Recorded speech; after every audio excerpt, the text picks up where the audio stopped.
All right, 68.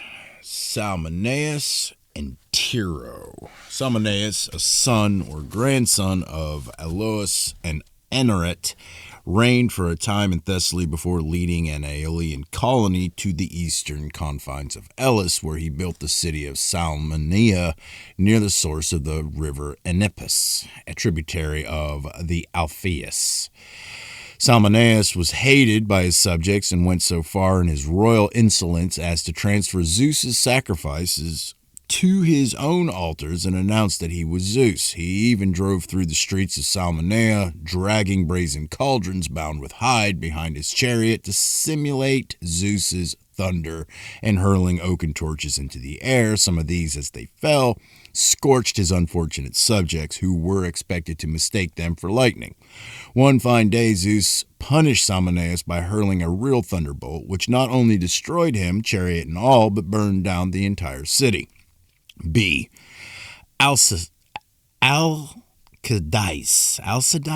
Salmoneus' wife, had died many years before in giving birth to a beautiful daughter named Tiro. Tiro was under the charge of her stepmother Citero and treated with great cruelty as the cause of the family's expulsion from Thessaly.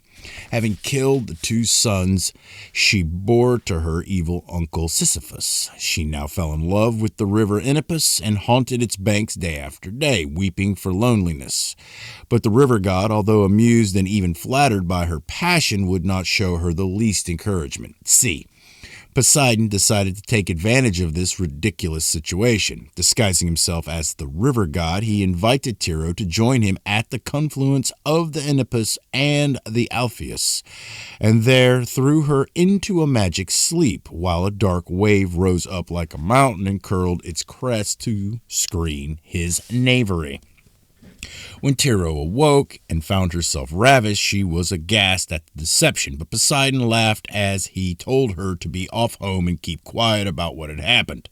Her reward, he said, would be fine twins, sons of a better father than a mere river god. D. Tiro contrived to keep her secret until she bore the promised twins, but then, unable to face Cidaro's anger, exposed them on a mountain. A passing horse herd took them home with him, but not before his broodmare had kicked the elder in the face.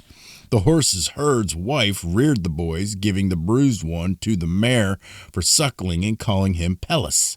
The other, whom she called Neleus, took his savage nature from the bitch, which served as his foster mother.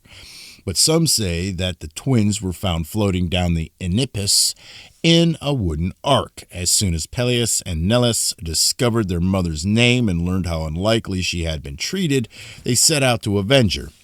Citero took refuge in the temple of Hera, but Peleus struck her down as she clung to the horns of the altar. This was the first of many insults that he offered the goddess. E. Tiro later married her uncle Cretheus, founder of Iolcus, to whom she bore Aeson, father of Jason the Argonaut. He also adopted Peleus and Neleus as his sons. F. After Cretheus's death, the twins came to blows. Peleus seized the throne of Iolcus, exiled Neleus, and kept Aeson a prisoner in the palace. Neleus led Cretheus's grandsons Melampus and Bias with a mixed company of the Achaeans, Phthiotians, I can't say Phthiotians, and Aeolians to the land of Messene, where he drove the Lelegians out of Pylos and raised the city to such a height of fame that he is now acclaimed as its founder. He married Chloris, but all their 12 children, except Nestor, were eventually killed by Hercules. Footers. 1. Antigionus of Carystus records that a rain-bringing bronze wagon was kept at Cranon, which in time of drought the people drove over rough ground to shake it and make it clang. and also, as Cranonian coins show, to splash about the water from the jars which it contained. Rain always came according to Antigonus.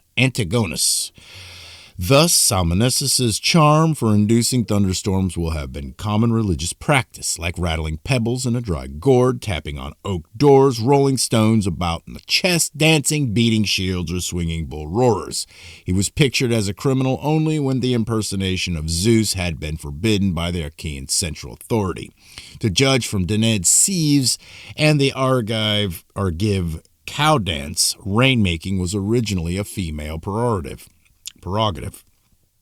as it remains among certain primitive African tribes such as the Heroros and the Damaras, but passed into the sacred king's hands when the queen permitted him to act as her deputy.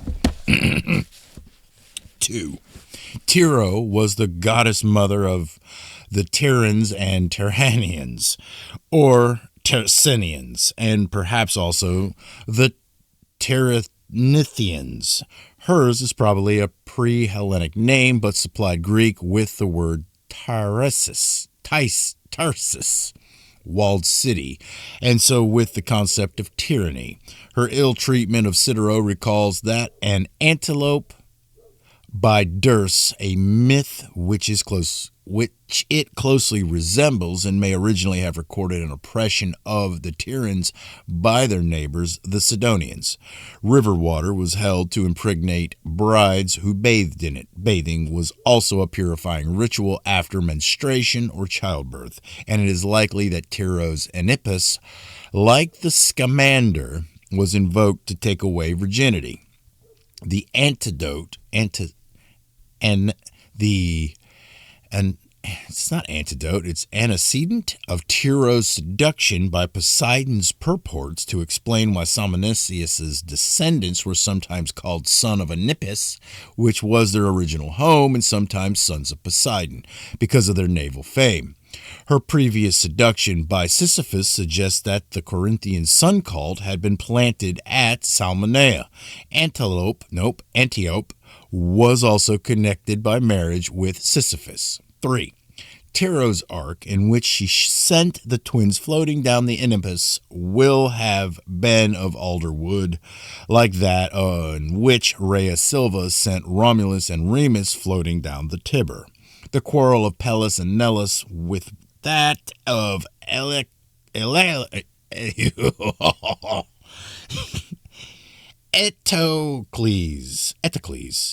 Eteocles, and Polynices, Acrisius, and Proteus, Aratus, and Thestisis, and similar pairs of kings seems to record the breakdown of the system by which the king and Tanist ruled alternatively for 49 or 50 months in the same kingdom. Excuse me. 4. The horns of the altar in which Citero clung were those habitually fixed to the cult image of the cow goddess Hera, Astarte, Io, Isis, or Hathor. And Pelles seems to have been an Achaean conqueror who forcibly reorganized the Aeolian goddess cult of southern Thessaly. In Palestine, horned altars like that to which Joab clung survived the dethronement of the moon cow and her golden calf. Yo!